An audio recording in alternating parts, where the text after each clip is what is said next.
Lafayette Ronald Dubar est né le 13 mars 1911 à Tilden, Nebraska. Il passa ses premières années à Helena, dans le Montana, ville rude et mouvementée où à l'âge de 3 ans et demi, il montait déjà des chevaux sauvages à peine dressés. Comme sa mère était une femme très cultivée, fait très rare à l'époque, ses lectures dépassaient celles de son âge. La philosophie, la science et les grands classiques de la littérature occidentale, pour satisfaire sa curiosité constante et peu courante. Comme son père était officier de marine des États-Unis, il eut aussi la chance unique de se rendre dans plusieurs régions d'Amérique au début du XXe siècle. À l'âge de 12 ans, il devint Boy Scout, menant d'abord sa troupe à la victoire dans une compétition régionale de Boy Scout, puis présentant les activités des scouts devant le président des États-Unis, Calvin Coolidge. Mais ce sont ces 21 insignes de mérite qui distinguèrent le plus Ron Hubbard à cette époque de sa vie. Car quelques jours après son 13e anniversaire, il devenait le plus jeune Eagle Scout de l'histoire américaine. Toutefois, d'autres circonstances l'aiguillèrent dans la direction qu'allait prendre sa vie. Spécifiquement sa rencontre avec un officier de marine américain qui avait étudié avec Sigmund Freud et qui présenta les théories de la psychanalyse au jeune Ron Hubbard.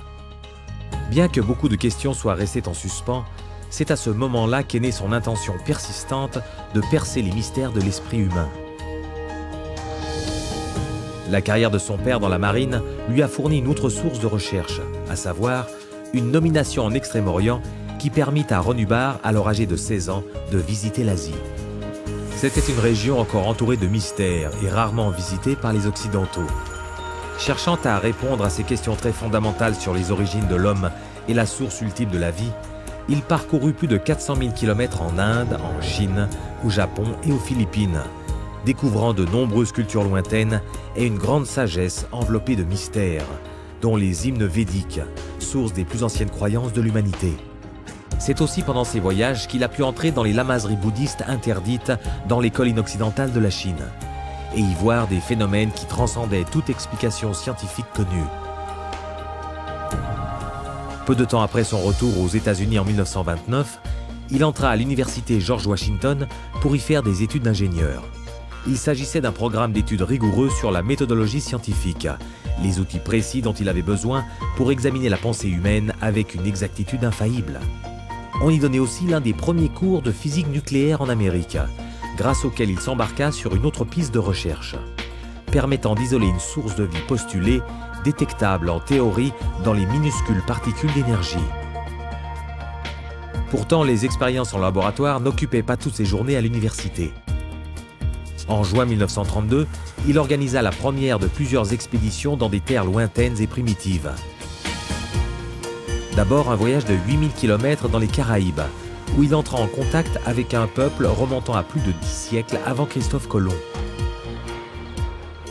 Puis il y eut Porto Rico, où il dirigea non seulement un des premiers relevés minéralogiques de l'île, mais où il étudia aussi une autre ancienne culture dans les profondeurs de l'île. Puis, pour assouvir sa soif d'aventure, il devint le 385e pilote ayant obtenu son brevet de planeur d'Amérique. Décrit dans des journaux de l'époque sous le pseudonyme Flash Hubbard, en raison de ses acrobaties aériennes. Pendant ses vols sensationnels en avion à hélice dans l'Amérique rurale, il découvrit un autre milieu social.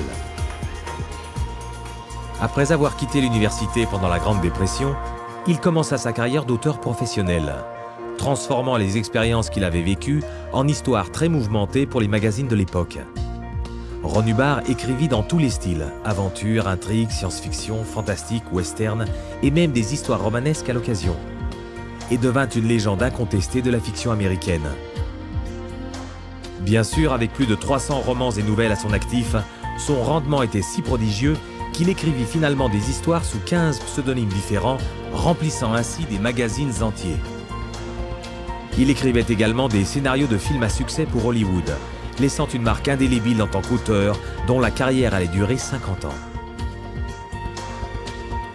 De même que ses exploits lui fournissaient des idées pour ses histoires finançaient l'exploration, jusqu'à ce qu'il ait voyagé dans tout le pays pour vivre des aventures extraordinaires et se mêler à des populations aussi lointaines que des tribus indigènes américaines le long de la petite pointe de terre de l'Alaska. En reconnaissance de ses découvertes sur le terrain, le prestigieux club des explorateurs, dont les membres ne sont acceptés que sur invitation, lui fit l'honneur de l'accueillir parmi ses membres et il dirigea alors 3 autres expéditions sous la bannière du club. Mais la raison de ces aventures était en fait de prendre part à la vie pour pouvoir la comprendre. La première percée décisive se produisit en 1937, quand il isola le dénominateur commun à toutes les choses vivantes, un principe dynamique de l'existence. Ce principe fut décrit dans un manuscrit intitulé Excalibur et forma la base de toutes ses recherches ultérieures sur le mental et la source de la vie. Ces recherches furent alors interrompues par la Seconde Guerre mondiale. Comme il avait aussi un brevet rare de capitaine au long cours et qu'il pouvait diriger n'importe quel navire sur n'importe quel océan, il reçut de nombreuses lettres de recommandation en tant qu'officier de marine. En particulier, il était décrit comme étant discret, fidèle, honnête et n'ayant pas son pareil dans l'art d'obtenir des résultats. C'est ainsi que le lieutenant Ron Hubbard devint capitaine de vaisseau de guerre sur l'Atlantique et le Pacifique. Il reçut des médailles prestigieuses pour son service au combat. Son service se termina en raison de blessures de guerre qu'il alla soigner dans un hôpital militaire. Mais c'est aussi là qu'il commença les recherches qui allaient finalement le conduire à ses découvertes. Travaillant avec des soldats blessés qui ne guérissaient pas en dépit de soins médicaux intensifs, il se mit à utiliser tout ce qu'il avait appris durant les décennies précédentes, les principes spirituels de l'Est et les méthodologies scientifiques de l'Ouest. Il a alors découvert que des facteurs mentaux pouvaient inhiber un rétablissement et empêcher l'efficacité des médicaments. Et en s'occupant de ces blocs mentaux, les médicaments faisaient leur effet et les patients recouvraient la santé. Il peaufina ensuite ses procédés en travaillant avec des personnes de tous les milieux, des acteurs et des écrivains de Hollywood, des membres de gangs dont il s'occupa en tant qu'officier spécial du département de police de Los Angeles, et même des patients profondément perturbés d'un hôpital psychiatrique de Géorgie. Cela suscita un grand intérêt de la part du public et une avalanche de questions. La seule manière de faire face à la demande était d'écrire un ouvrage sur le sujet, une œuvre détaillant la théorie sous-jacente, les découvertes et les techniques. Ce livre était La Dianétique, la puissance de la pensée sur le corps, publié le 9 mai 1950. Il déclencha une vague d'enthousiasme populaire et il figura aussitôt sur la liste des best-sellers du New York Times où il resta 26 semaines d'affilée.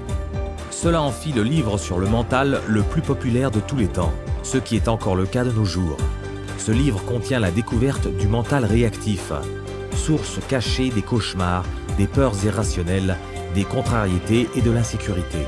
Quoi qu'il en soit, Ron Hubbard n'a jamais considéré la Dianétique comme une fin en soi, mais plutôt comme une étape vers ce qu'il recherchait depuis des années, en l'occurrence connaître la source de vie qui est illusoire depuis bien longtemps. Les techniques de Dianétique fournirent les moyens grâce auxquels les praticiens allaient bientôt découvrir les vies passées. En menant l'application et la recherche encore plus loin, il parvint à ce qui est connu sous le nom d'extériorisation, démontrant qu'il était possible de séparer l'esprit du corps et du mental. La religion de Scientologie était née. Ron Hubbard continua alors sa recherche sur la nature spirituelle de l'homme, documentant ses recherches sous la forme de milliers de conférences enregistrées, d'articles et de livres. Pour présenter ses découvertes, il fit pratiquement le tour du monde en bateau, et des églises de Scientologie s'ouvraient sur 4 continents, le siège central se trouvant à la résidence qu'il possédait depuis longtemps dans le sud de l'Angleterre. Dans les années qui suivirent, LRH continua ses recherches jusqu'en 1986, date de sa mort. Son œuvre se compose de dizaines de millions de mots publiés et de 3000 conférences enregistrées. Avec plus de 250 millions d'exemplaires de ses livres et conférences en circulation, il a inspiré un mouvement qui fait sentir son influence sur tous les continents et dans toutes les cultures. Si vous vous demandez quelle sorte d'homme a pu fonder la seule religion importante du XXe siècle, la réponse est simple. Un homme qui avait vécu la vie en long, en large et en travers. Un homme qui avait vu beaucoup de sagesse et beaucoup de souffrance. Un homme qui avait passé un quart de siècle à combler le fossé entre l'Est et l'Ouest, entre la science et la religion.